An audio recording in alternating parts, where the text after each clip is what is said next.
Good evening, friends. Welcome to the India Power Talk. As you know, India Power Talk is an initiative wherein we invite international thought leaders and domain experts to create an easily accessible digital reservoir of their insights, experiences, and strategies on the economy.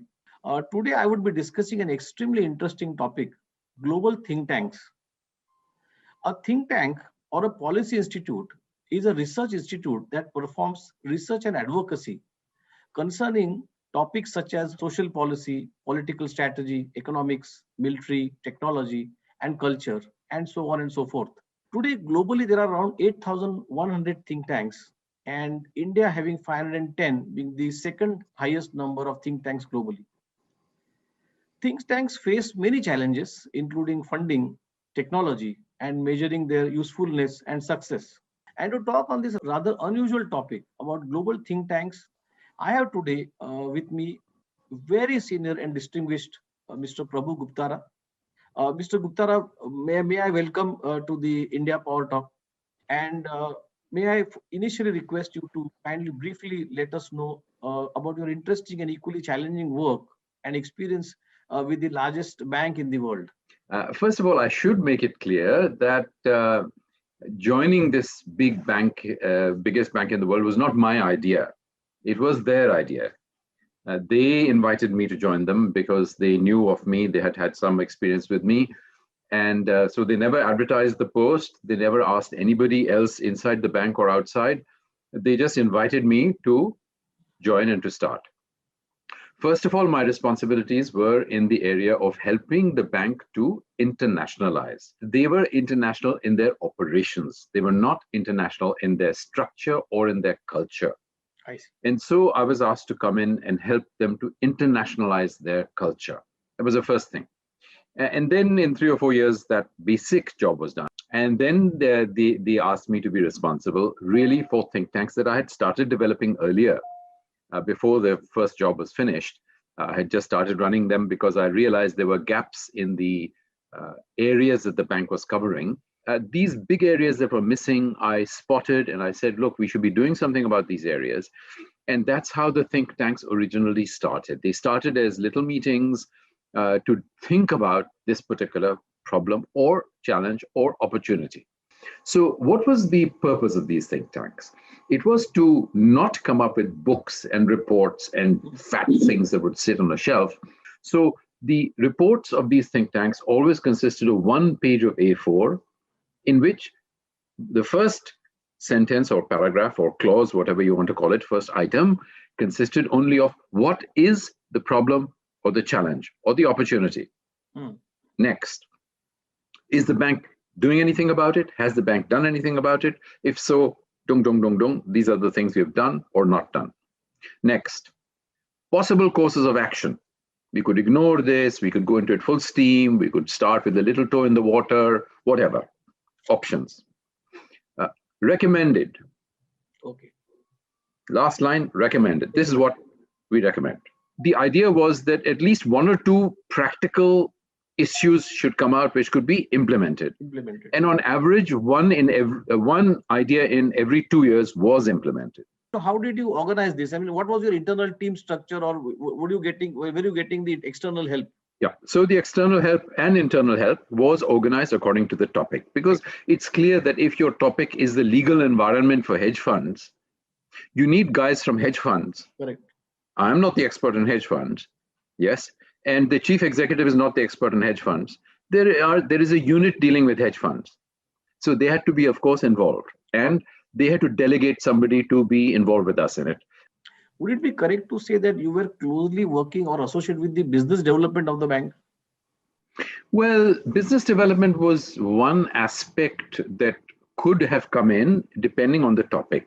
So if you looked at the entry strategy for India, then of course the business development team had to be involved. If you're looking at how should we reorganize our operations in China, of course, then the Chinese department, the department looking after China had to be involved.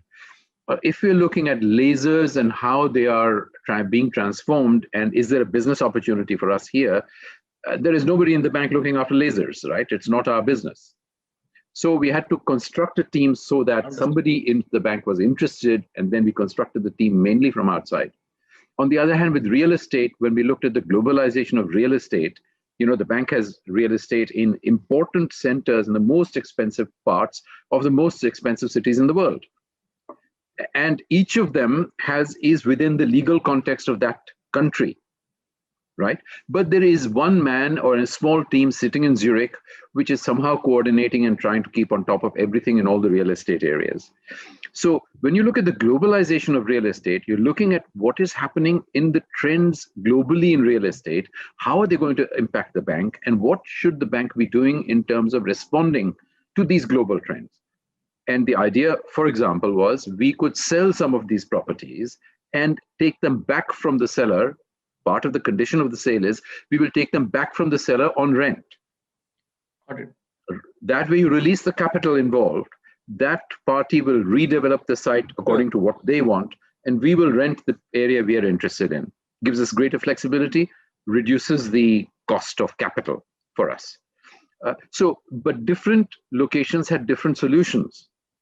And of course, you had to develop the kind of matrix on the basis of which these decisions had to be taken. So, and of course, then there is the additional question of, if globalization of real estate is taking place, which are the largest companies? Do we, as the world's largest bank, have the right relationships with these companies as they're expanding and globalizing? Because obviously they will have financial needs. Correct. Right? So there was the portfolio side, real estate portfolio side, and there is the banking side.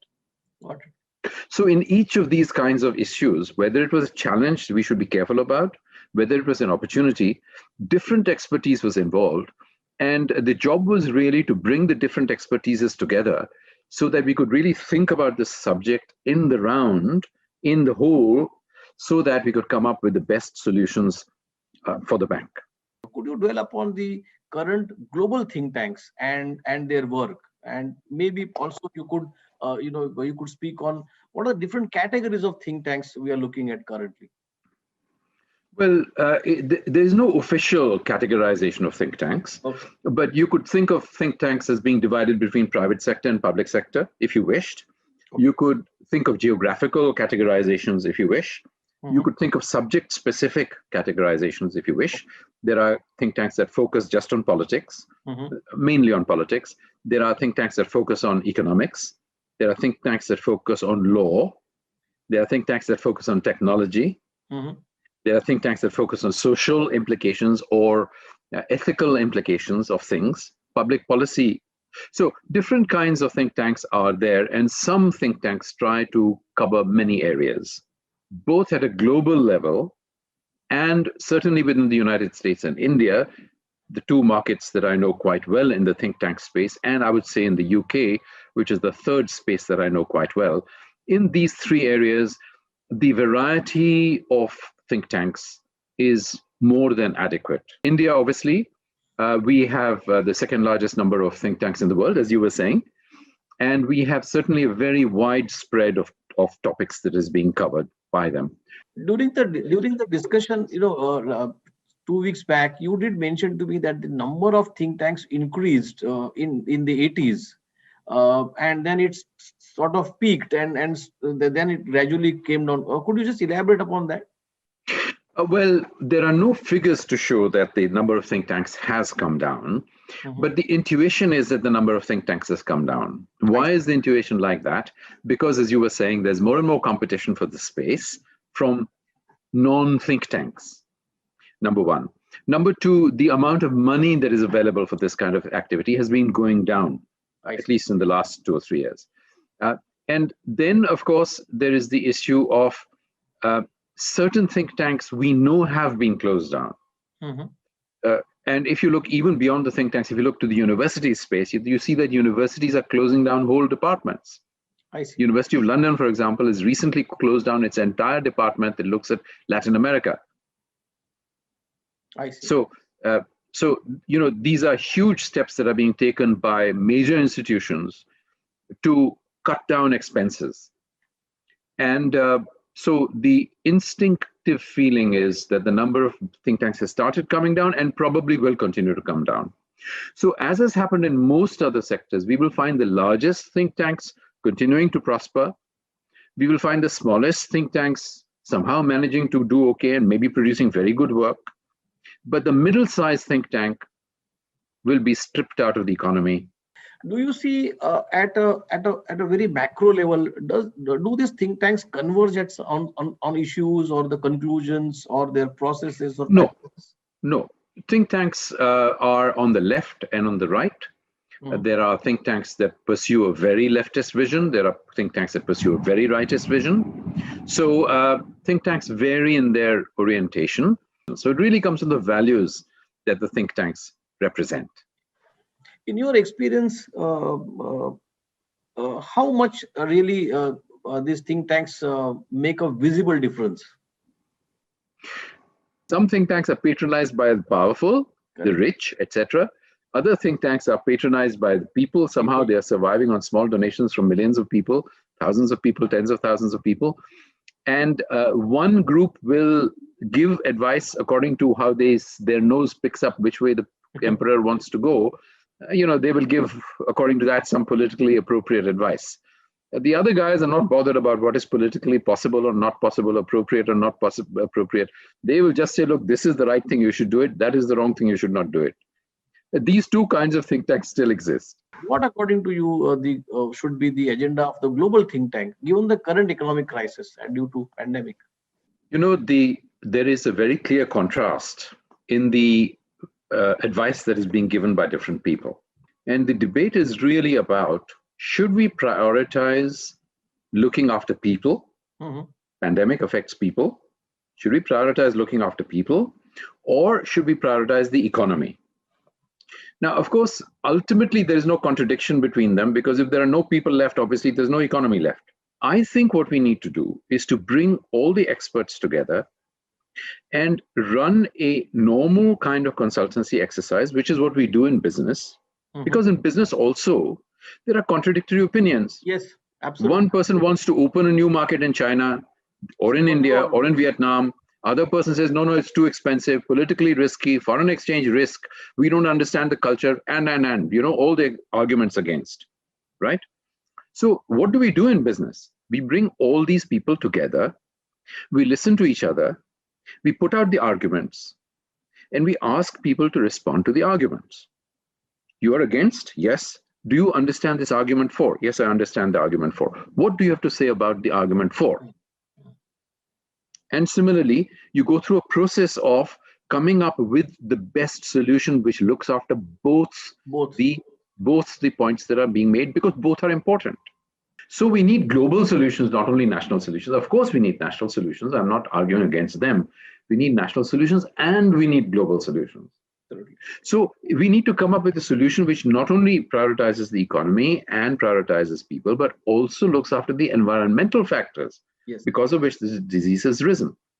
I was reading an article the other day on this, and a very senior author has rightly mentioned that this is the golden opportunity for the global thinkers and global governments and all countries to really reboot economy, environment, and education.